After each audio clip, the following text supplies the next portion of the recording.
Good morning, students.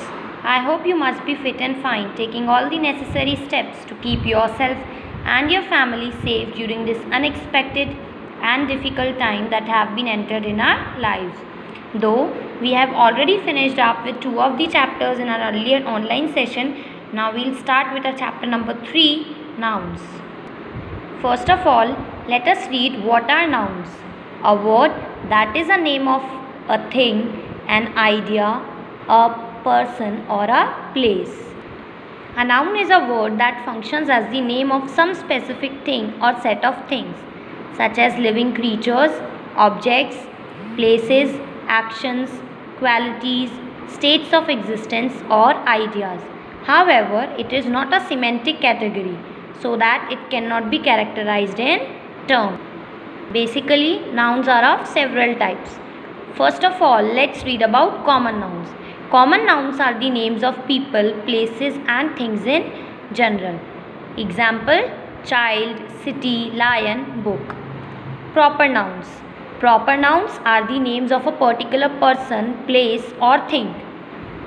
Let us look at the example given over here. Anita, Mumbai, Simba, Bible. Proper noun even identify a particular person, place, animal or thing. Some of the important point we have to remember is, first one is that all proper nouns begin with the capital letters, whereas second one, common nouns usually begin with small letters except when a sentence begin with the common noun. Even the names of days of the week and months are also included in the proper noun, which too begin with the capital letters such as Monday, Thursday, April, September. Common nouns and proper noun can be easily illustrated by looking over the singular noun and plural noun. A singular noun, what does it means? A singular noun is the name of any person, place, thing or idea. What do you mean by plural noun? A plural noun refers to the noun expressing more than one person, place, animal or thing. Look at the given examples. Boy representing singular noun, boys representing plural noun. Similarly, in the further examples, doll, dolls, wish, wishes. Now let us read some of the ways how to change singular noun into a plural noun. First one, to change singular noun into plural, we have to add s to the word, such as kitten, kittens, sister, sisters. Next one is that singular nouns which end in s, ch, ss or x, es is added to the word to make it in the plural form, such as match, matches, class, classes, bush, bushes, fox, foxes. Third one, singular nouns that end in o are to be added with either s or es to make its plural form, such as radio, radios, tomato, tomatoes. Nextly, nouns that end in y, if a consonant comes before the y, then we have to remove y and add ies to it, whereas if a vowel comes before the y, we have to add s. Look at the given examples such as lady, ladies, toy, toys. Fifth one is that we have to add ves for the nouns that end in f or fe by usually removing f or fe from them. Look at the example, wife, wives, leaf, leaves. Now we will study what are irregular plurals. Irregular plurals are the nouns that couldn't convert themselves as many words or plural by adding s or es to them. Their spellings get changed in other ways, as such child, children, mouse, mice, tooth, teeth. Let's move on to our next topic, gender. Gender words are basically defined as a classification of a noun as feminine or masculine. Words such as girl, mother, queen are known as she words, as if they expresses themselves to be feminine gender, whereas the words such as boy, father and king are known as he words, as if they expresses themselves to be the masculine gender. Similarly, common gender is the noun that denotes either male or a female.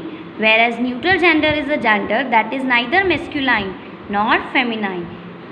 Now let's look at the four genders in English. Masculine, male, boy, stallion, prince. Feminine, female, girl, mare, princess. Common, either male or female, such as baby, doctor, cousin. Neuter, neither male or female, book, river, phone. What are possessive nouns? A possessive noun is a noun that possesses something. Possessive nouns are formed by adding an apostrophe s to the noun, or if the noun is plural and already ends in s, only an apostrophe needs to be added, such as the ladies' bags, Kairu's shoes. You have to remember that possessive nouns are generally used only for the living things. Let's read what are collective nouns. Collective nouns are words for single things that are made up of more than one person, animal, place, thing or idea, such as a band of musicians, a troop of monkeys, a pride of lions and a herd of cows. Let's move on towards the concrete nouns and abstract nouns. What are concrete nouns? A concrete noun is a noun that can be identified through one of the five senses: taste, touch, sight, hearing or smell, such as dog, tree, child, building. But what are abstract nouns? Abstract nouns are the words that name things that are not concrete. Five physical senses cannot detect an abstract noun. As such, you can't see it, smell it, taste it, hear it or touch it. Abstract noun is basically a quality, a concept, an idea or maybe even an event. Look at the given examples: courage, kindness, heat and anger. Now let's read about countable nouns and uncountable nouns. Countable nouns are for things we can count using numbers, such as 1 child, 3 tigers, 10 holidays. Whereas uncountable nouns are for the things that we cannot count with numbers. They may be the names for abstract ideas or qualities, such as rice, wheat, water. Some of the important points that we have to recognize for countable and uncountable nouns is that if we want to talk about a specific quantity of an uncountable noun, then we have to pair it with the countable noun. Let us consider this thing using an example. A tube of toothpaste is countable. A grain of rice, a sack of wheat, a glass of water. With this, we had finished up with the explanation of chapter number 3, nouns. I hope the topic must be clear to you all. Go through the explanation once again carefully and ask me if any problem regarding this topic. We will do the exercises related to this topic in our next video. Okay students.